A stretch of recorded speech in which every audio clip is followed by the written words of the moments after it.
Invaders from Mars is Tobe Hooper's next film, and it is by far his most traditional. It is a remake of a 1950s classic sci-fi, in the vein of The Thing, The Fly, or The Blob, which are all generally regarded as some of the best in the genre. This is not. Instead of building on an established idea and trying to inject some modern themes, it's effectively just a version with updated visuals. The original film was one of Hooper's favorite as a child, so it's unsurprising he went into the remake with loving admiration for the source material, but it borders on excessive. To that end, the film follows a young child, George Gardner, and is almost entirely from his point of view. This extends beyond the explicit camera shots and what action we see, but also includes how characters are presented. The army is full of cool warriors who shoot first and ask questions later. His teachers are Machiavellian villains that conspire against him. His parents are the ultimate authority, and his motivation is to please them.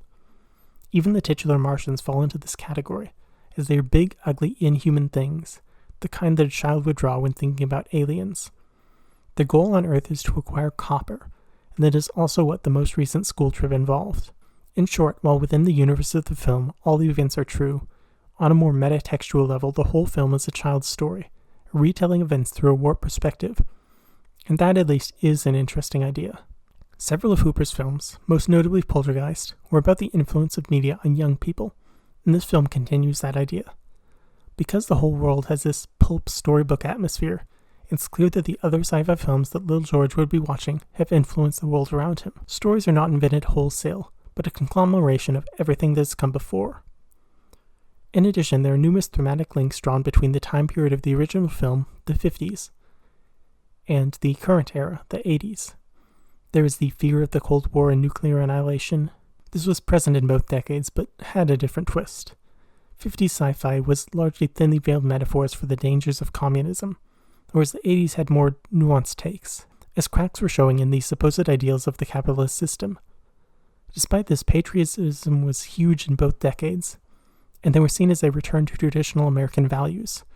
World War II and the Vietnam War had both ended, and it was seen as a time to be proud of the country. Films like Red Dawn and Rocky IV epitomize this idea, entirely focused around showing the strength of America and how it could defeat any foe. In addition, a return to traditional American values meant a nuclear family, mother, father, and child. Hooper had previously satirized this dynamic, but due to the viewpoint of this film, there is a very different take. Here it is the aliens that separate his mother and father, thus forcing him into the current decade, dancing around the idea of divorce. In George's world, the only acceptable option is one big happy family, which is why he fights so hard towards the end of the film. However, even with these relatively interesting ideas and subtext, it doesn't make the film particularly enjoyable to watch. While Life Force was disjointed, mashing up genres and seemingly without a central protagonist, it was still entertaining, much in the same way a 12-car pileup of clown cars is. Invaders doesn't have any of the same charm or vision. It's simply what it sounds like on the tin, a straightforward sci-fi film without any particular turns, not trying to do anything new or challenge the audience.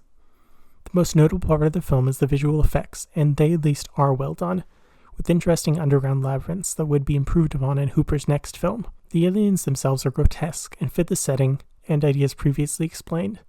While the typical lasers and battle scenes are not quite as expertly created, they're still functional and shot well. Hooper's ability to light a scene is not gone, and there are some that resemble the best moments from Eaten Alive. These opinions about the quality of the film were reflected in the contemporary reviews and box office. While some critics enjoyed the elements of 50s nostalgia and appreciated the simpler story, most found it lacking in drama and thrills. At the box office, they made about $4 million on a $7 million budget, a fairly significant loss, and one more negative tally mark for his distributor, Canon.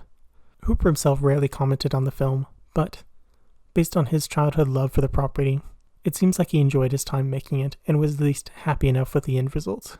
His next film, however, would return to his roots with the Texas Chainsaw Massacre 2 and create something truly special and unique. While Invaders from Mars is my least favorite of his so far, it was still worth watching, and I hope you've enjoyed this review, even as brief as it was. Thank you, and be well.